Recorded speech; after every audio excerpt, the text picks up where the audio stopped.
Hey guys, welcome back to another video, and in this video I'm going to show you guys the best non-claw / non-paddle binds for both Xbox, PlayStation 4, and PlayStation 5 controllers as well. Even though I think the PlayStation 4 and PlayStation 5 controllers are the same, I wanted to just give you guys a different set of binds for the PlayStation 5 controller. But if you want to, let's say if you want to use the PlayStation 4 controller binds in your own PlayStation 5, it's pretty much the same thing. You can do it as well. Anyway, I'm gonna keep this video as short as possible. I don't want to go 10 minutes plus, so let's just get right into it. Starting off with the PlayStation 4 controller, we're going to have our edit on left stick, since left stick is relatively one of the best editing binds ever, even if you're on claw. We're going to have our sprint / auto sprint, because you want to make sure you have auto sprint enabled, because if you don't have auto sprint enabled, it's going to be difficult for you, especially toggle sprint as well. Toggle sprint is also really important because you can just tap the touchpad on your controller and you would instantly sprint. I recommend tapping it from the top part of the touchpad instead of tapping it on the middle, but you can also tap it on the middle since the middle is pretty average. Jumping on right stick is also pretty good. Jumping in general is pretty good on right stick, even for claw. I'm pretty sure Day also uses right stick jump and he's on claw. Crouching and sliding on X, because you want to have those two binds together. The circle here is missing, but circle is switch mode. Switch mode on circle is pretty standard, and also triangle on toggle pickaxe is also pretty standard. Reloading / interacting on square is also pretty standard and is really good. For the building controls, make sure everything is the same as standard Builder Pro. If you want something different, then that means you have paddles, so definitely consider doing all just Builder Pro, because you want to utilize every back button on your controller when you're building. For the editing controls, I have L2 on confirm for a specific reason, and that's because I recommend confirm edit on release on non-claw / non-paddle PlayStation 4 controller, because if you do have edit on release off, it makes it difficult for you to confirm your edits, and you are placing your controller on a different position than you normally would if you had confirm edit on release off. So definitely consider having confirm edit on release on. It's in this option right here. Definitely consider this on. I personally use it on. Even if I have claw, I still use it just because of how good it is. So make sure you have R1 is reset, R2 to select, and L2 to confirm, and that's going to be it for the PlayStation 4 controller binds. So moving on to the PlayStation 5 controller, we're going to start off with sprint / auto sprint, or once again, you want to make sure you have toggle sprint enabled on left stick, because left stick is a pretty good bind for sprinting. In my opinion, your fingers already resting on it. And then you want to have your editing on your touchpad, which you can tap on the top side of it, but you can also, claw it a little bit on the left side of it, which you can do, which is pretty easy.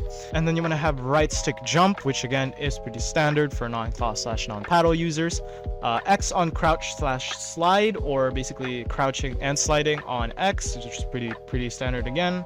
And then once again, circle doesn't show, but you want to have your switch mode on circle and then your toggle pickaxe and triangle, because these are the default ones, and you typically want to use these ones if you want to get used to your binds really easily. I personally like having edit on touchpad because it's really optimal. It's probably one of the most important buttons on the PlayStation 5 and also the PlayStation 4 controller. And then you want to have your toggle pickaxe on, your reloading / interacting on square, because once again, it's pretty standard. We're trying to go for complete optimality and how easy it is to actually get good at these binds at the fastest way possible. For build controls, we're going to have all of our building, roofs, stairs, and whatnot on our triggers, and if you don't, then you probably have it on your paddles, and if you do, then I don't know why you're watching this video. Next, we're going to go to the edit controls. Once again, the PlayStation 4 and PlayStation 5 controllers are super similar, so make sure to copy just the editing settings and make sure to turn on edit on release. Edit on release is really useful for non-claw / non-paddle users, so that means L2 to confirm, R2 to select, and R1 to reset. And that's pretty much it for the PlayStation 5 controllers. There's not much to say since these are pretty much the same exact binds, except editing is on the touchpad instead of it on the left stick. And finally, the Xbox controllers, which is pretty complicated, so let's just get right into it. These binds are inspired by FaZe Jarvis, a really good NA West controller pro back then, before he got banned for aimbot. Anyway, let's just begin. We're gonna have our left stick on edit, or our edit on left stick, because left stick editing is really good. I personally use it on most of my controllers back then before I switched to one of the face buttons, because left stick is pretty much the universal editing bind, so definitely consider left stick edit. After that, we're going to have our sprint / auto sprint on the top D-pad, because it's relatively closer on the left stick than any of the other D-pad buttons. So you typically want to use this D-pad and make sure you have toggle sprint enabled, because if you don't have toggle sprint enabled, this is not gonna work. So if you have toggle sprint enabled, your character will automatically run or sprint without you having to do anything. So that means you can just let go of your left stick for a little bit, click the auto sprint or the sprint button, and your character will automatically just sprint, which is a really good tip, especially on non-claw/on paddle.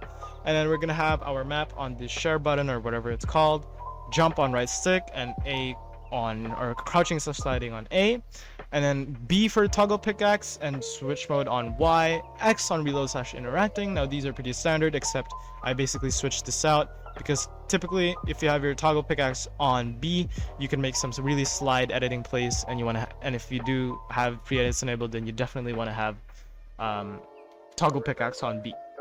For the building controls, once again, you want to make sure all of the building buttons are on your back buttons, on basically Standard Builder Pro. If you don't, then that means you have paddles, and if you do have paddles, I don't know why you're watching this video. Let's just move on to the editing section, because honestly, the building portion, it's all just Standard Builder Pro anyway. For the editing section, I'm only changing one bit, and that's RB on select and RT on reset. Now, typically you want to have this enabled, or you want to have these binds, because the triggers on the controller, on the Xbox controller, are terrible. They bottom out super slow, and especially if you want to have confirm edit on release on, which I recommend, by the way, for these set of binds. I recommend confirm edit on release on. It's gonna bottom out super slow, and you're gonna confirm the edit probably slower than you think you would. So definitely have it on your select, because or I meant your select on bumpers, because on the bumpers it's pretty much a button. It's not like, it doesn't bottom out as slow as your triggers. Now if you do have trigger stoppers, then you probably won't have this problem, but if you don't, like most people do, then definitely consider putting your select on RB, and then your reset on RT, and then your confirm on LT if you want to make some reset plays. It's still pretty good. The left trigger works just fine for confirming, especially if you have confirm edit on release on. Anyways guys, that's going to be it for this video. I'm actually filming this outro upon editing this video, and I realized that my mic quality is pretty bad. It's because I'm tired, and the mic was really close to me, and I didn't realize that the audio was bad. But I hope you guys understand. I lowered the video a little bit, or the audio quality a little bit, so that you guys won't have to break your ears trying to listen to the video. Yeah, that's pretty much it for this video. I hope you guys enjoyed this video. I'm pretty busy this past week, especially the next couple of weeks. Exams are coming up again. It's really stressful out here, especially since I'm going into the 11th grade. I really want to pursue YouTube, but I also really want to pursue academics and sports as well. But yeah, I'll expect a lot more uploads soon, or at least I'm gonna try to upload more videos soon, and you'll hear from me in the community tab or on my Twitter. I'll try to be active on those as well.